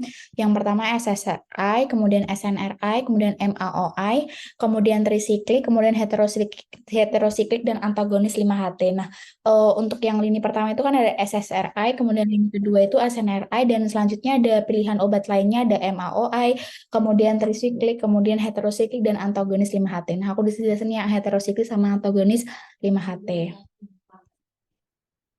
Nah, ini udah dijelasin yang tadi sama Safin dan yang sebelumnya. Jadi gini, ini kan ada 2 gambar ya. Jadi untuk yang antidepresan itu kalau kita ingat di SGD kemarin, depresan itu gangguan merupakan adanya mood murung hampir sepanjang waktu, kurang lebih itu 2 minggu, dan nanti akan ada hilangnya minat atau kayak kita ngomongnya tuh mager, terus gangguan tidur dan nafsu makan, serta defisit dalam kognosi. Kognosi itu kekurangannya keinginan untuk melakukan aktivitas dan akhirnya rendahnya dari energi. Kemudian munculnya rasa bersalah, tidak berharga, dan rasanya ingin bunuh diri.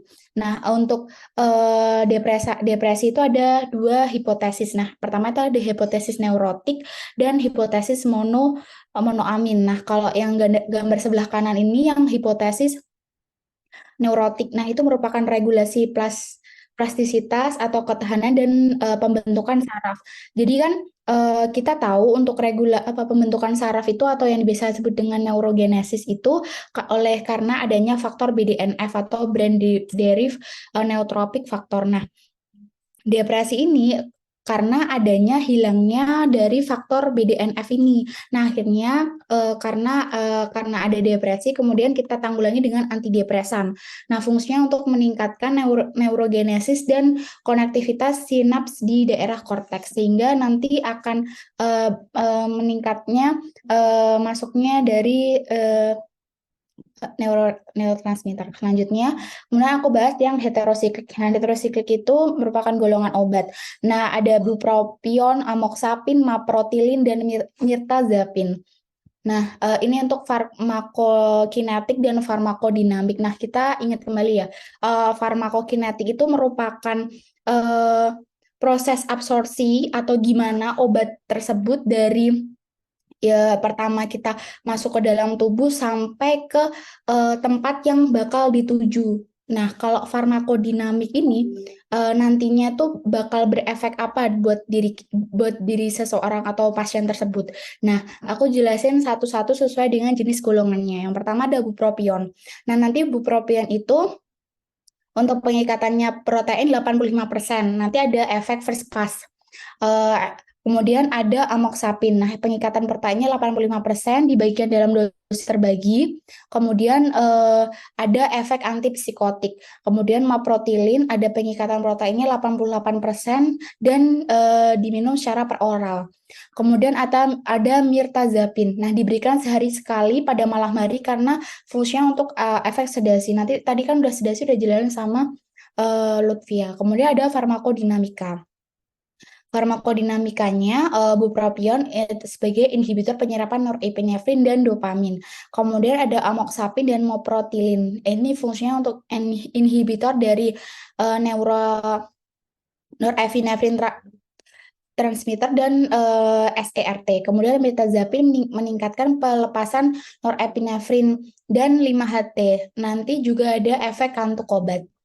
Selanjutnya efek samping obat. Nah, sesuai dengan golongannya, bupropion akan menjadi agitasi, insomnia, anoreksia. Kemudian amoxapin nantinya akan muncul sindrom Parkinson.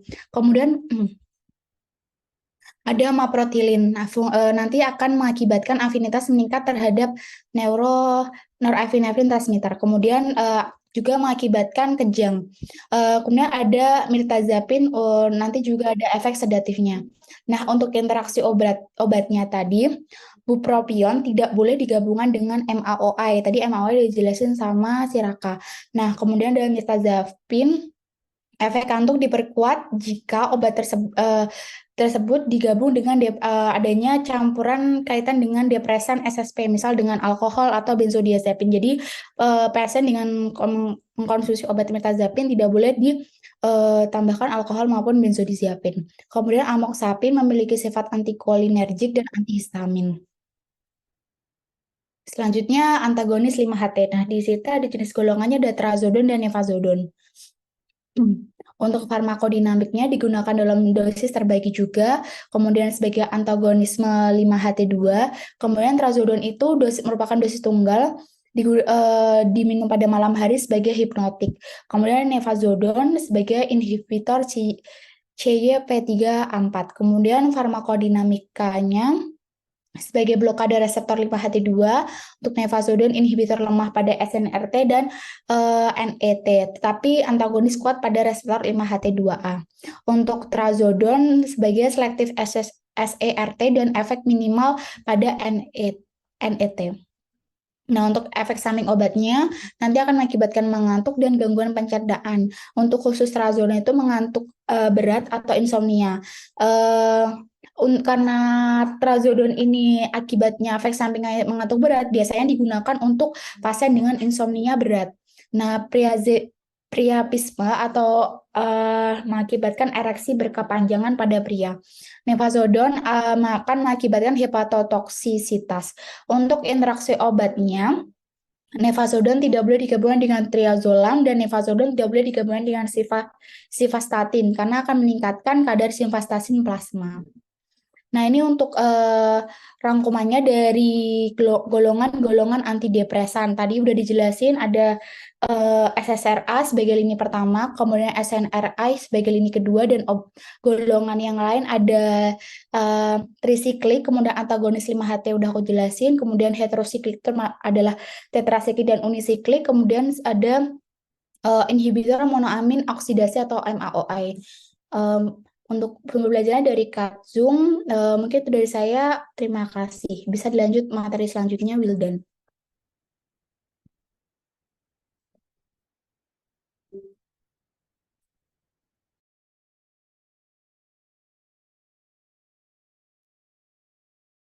Apa udah kelihatan Kelihatan nih, share screen-nya? Suara saya kedengeran nggak? kedengeran. Ya. Ini udah slideshow belum? Slideshow belum? Udah. Sudah. Nah, jadi saya ke bagian materi terakhir ya. Ini penulisan resep untuk golongan obat antipsikotik.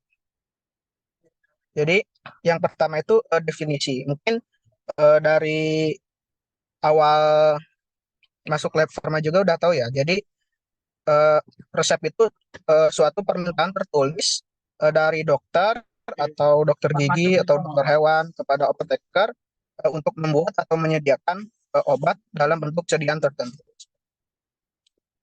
Nah, ini ada formula resep, kita bagi jadi 3, yaitu ada magistralis, specialitis, dan officinalis. Nah, ini tuh untuk magistralis itu diresepkan langsung oleh dokter gitu. Yaitu jadi menentukan dosisnya, BSO-nya juga ditulis oleh dokter sendiri. Untuk antidepresi sendiri biasanya kita itu menggunakan yang spesialitis atau officinalis. Jadi udah ada dari sananya gitu bentukannya. Nah, ini ada aturan pakai atau signa. Yang pertama itu ada obat padat. Obat padat ini bisa kita temukan di apotek atau tempat-tempat obat lainnya ya, seperti pulver, pulvis, tablet, kapsul, atau kaplet. Ini ada cara menulis dan cara membacanya. Yang pertama itu kursor saya kelihatan kan? Signa S ini, S besar di awal itu dinamakan signa. Terus lanjutannya kecil semua itu SDD, pulv 1 itu dibacanya Semeldedai, pulveres 1. Yang artinya itu tuh tandai pemakaiannya tuh 1 kali pulveres 1 gitu. Semel ini nama lain latinnya dari 1. Pulveres itu pulvis yang untuk sekali pakai gitu. Terus ada signa bis dedai. Bis ini 2 artinya. Terus T ini terdedai di bacanya 3. Nah, ini juga ada lain pulvis dan tablet sama penggunaannya Semeldedai tablet 1, Bisdedai kapsul 2. Nah, pertanyaannya apakah tablet 1 ini bisa dijadiin 2? Bisa. Kalau misalnya kita itu ingin memberikan seperti pasien itu sehari atau sekali makan itu 2 kali. Misalnya jadi signa Semeldedai tablet 2. Berarti itu tandanya sekali makan yaitu harus 2 tablet. Seperti itu. Semeldedai itu 1 hari 1 kali. Bisdedai itu sehari 2 kali. Terdedai itu sehari 3 kali. Seperti itu. Ini untuk yang lainnya pulveres signa post defekasi suppositoria berarti dia itu sesudah defek atau sesudah BAB. Nah, ini untuk yang obat cair ada usus externus, signa gargarisma itu obat kumur. Nah, ini signa terdedai koklear ante koenam atau post koenam. Itu obat sirup. Aturan pakainya itu 1 sendok teh sekali, 1 karena ini itu 1, koklear 1, dan antekoenam atau postkoenam itu sesudah atau sebelum makan. Nah, biasanya obat-obatan antidepresan itu kita memberinya bebas, bisa sebelum atau sesudah makan gitu. Dan biasanya pada aturan pakainya kebanyakan obat-obatan antidepresan itu berupa tablet atau kaplet. Jarang kita itu menggunakan pulveres seperti itu. Untuk obat cair pun itu hanya diperbolehkan apabila kasusnya itu anak kecil gitu. Nah, ini untuk resep darurat atau CITO. Kalau di penulisan resep antidepresan, CITO ini jarang digunakan karena dia untuk antidepresan sendiri paling dia itu ketika ada yang kasus skizofrenia ataupun bipolar yang dia itu membahayakan seperti ingin bunuh diri, paling itu tuh hanya pada batas CITO. Jarang untuk obat-obatan antidepresan itu diresepkan sebagai resep darurat. Ini apograf sama seperti CITO, obat-obat antidepresan ini tidak bisa diberikan, kita itu jarang untuk memberikan salinan resep atau open resepnya karena obat antidepresan itu sifatnya keras atau hampir seperti nafza. Apabila terlalu sering atau terlalu banyak, kalau misalnya tidak terkontrol itu akan menyebabkan efek seperti kecanduan gitu. Nah, ini untuk 6 prinsip resep rasional, yaitu ada tepat diagnosa, tepat obat, dosis, BSO, dan waktu pemberian sesudah atau sebelum makan, dan tepat cara pemberiannya. Ini untuk struktur resep. Nah, ini bisa kita lihat. Jadi ini juga bisa lumayan penting ya untuk di OCOC. Yang pertama itu inskripsio. Inskripsio itu bagian atas ini. Ini itu kita isinya dengan nama kita, nama sebagai dokter, alamat, surat izin praktek, dan pokoknya itu yang berkaitan dengan klinik dan kitanya. Terus ada eh, tanggal, tempat dan tanggal di sini, dan juga tanda R di sini. R ini artinya resep atau ambillah. Nanti kita gunakan ini untuk membuat resep agar si apotekernya itu tahu bahwa ini tuh obat eh, untuk dari dokter untuk diambil oleh pasien. Nah, habis inskripsio ini, terus ada preskripto. Preskripto ini isinya itu pokoknya nama-nama obatnya, bahan-bahan obatnya, apapun itu kita tulisnya di preskripto. Contohnya di sini itu ada paracetamol dengan kadarnya 500 mg dan ada kofein, CTM. Nah, ini itu artinya eh, buat buat dan campurlah untuk menjadi pulveres.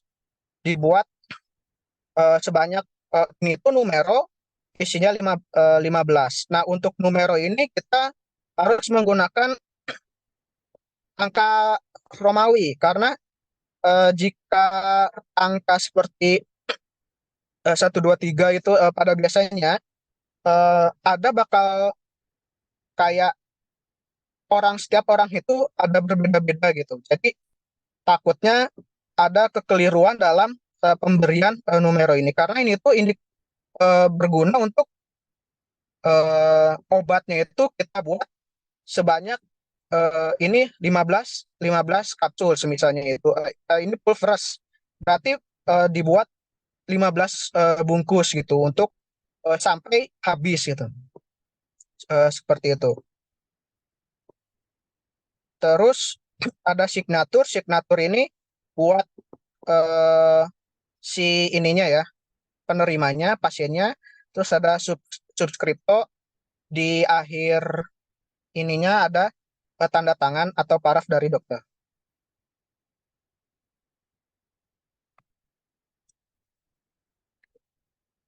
Nah, ini bahasa resep seperti yang saya bilang tadi ada harus Latin ataupun Romawi agar menghindari atau mispersepsi karena bahasa Latin itu bahasa internasional dalam bidang kedokteran dan kefarmasian. Nah, ini adalah contoh penulisan resep pada kasus eh, kasus diagnosis skizofrenia.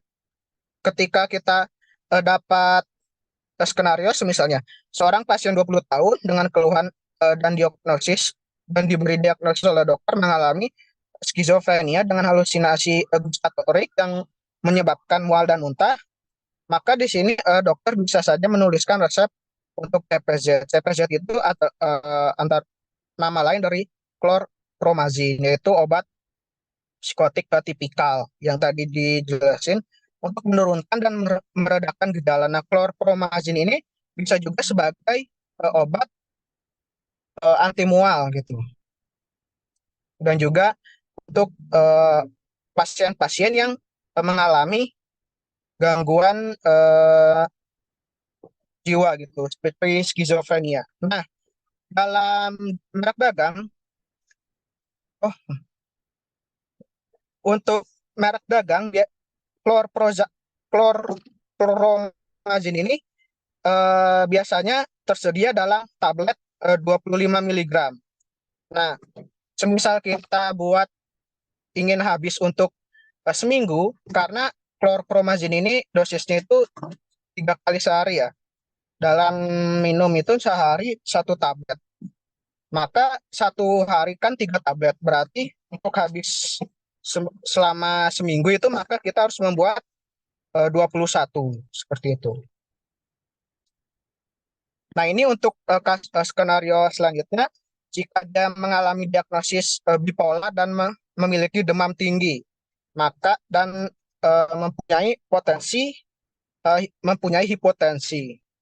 Karena hipotensi ini tidak bisa diberikan oleh golongan yang chlorpromazine tadi, maka dokter bisa saja memberikan haloperidol sebagai obat gantinya seperti itu.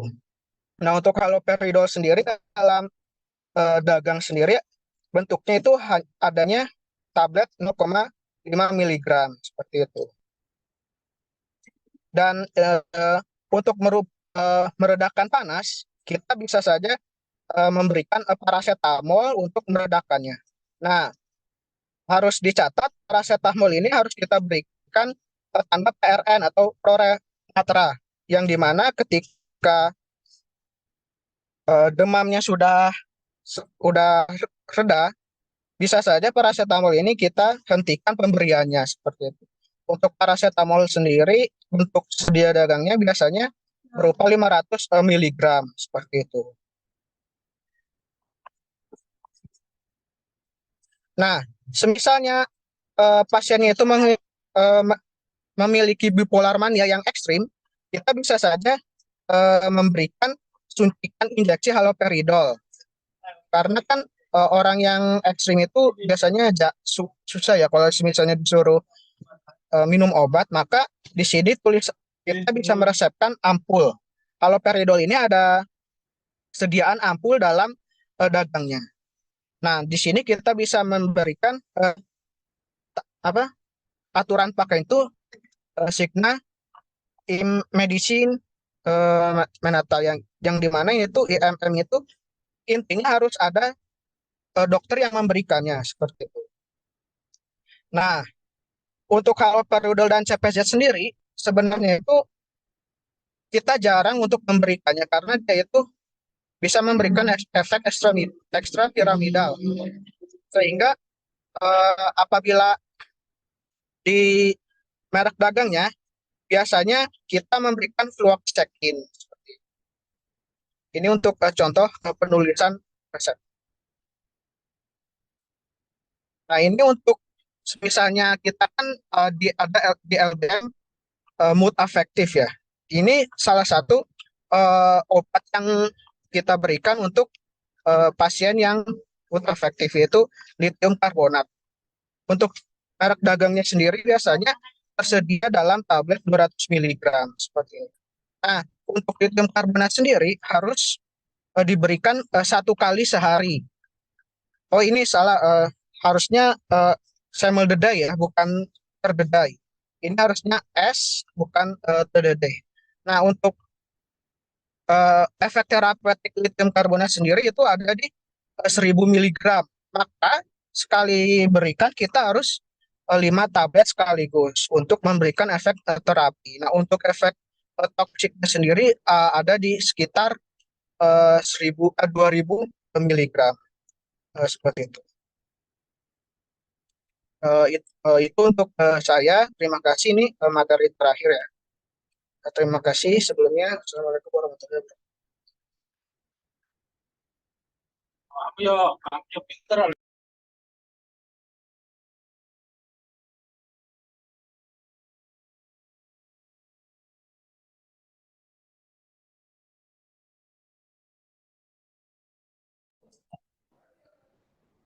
Ya, Waalaikumsalam warahmatullahi wabarakatuh. Masih banyak ya buat adik-adik asisten farmakologi angkatan 2021. Terima kasih juga buat angkatan 2021 yang sudah menyempatkan waktunya untuk mengikuti tenderan pada malam ini. Jadi saya izin untuk menekankan ya, tadi sudah diterangkan terkait materi obat-obatan masalah jiwa. Dan insya Allah nanti materinya ada juga di buku praktikum. Dan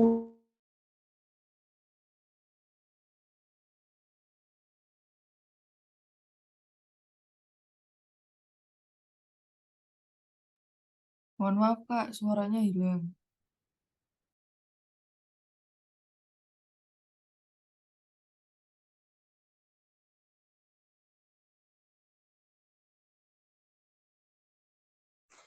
Oke, sorry Kak Fatong. Mungkin intinya itu aja sih yang mau saya tekanin sih. Intinya kalau tadi diterangin masalah efek samping juga bisa diingat-ingat ya, karena nanti mungkin yang keluar tuh pertanyaannya kayak orang dikasih tata laksana ini kok tiba-tiba muncul efek samping ini, itu kira-kira kenapa, atau kok muncul efek samping ini, kira-kira kita curiga habis kasih obat apa.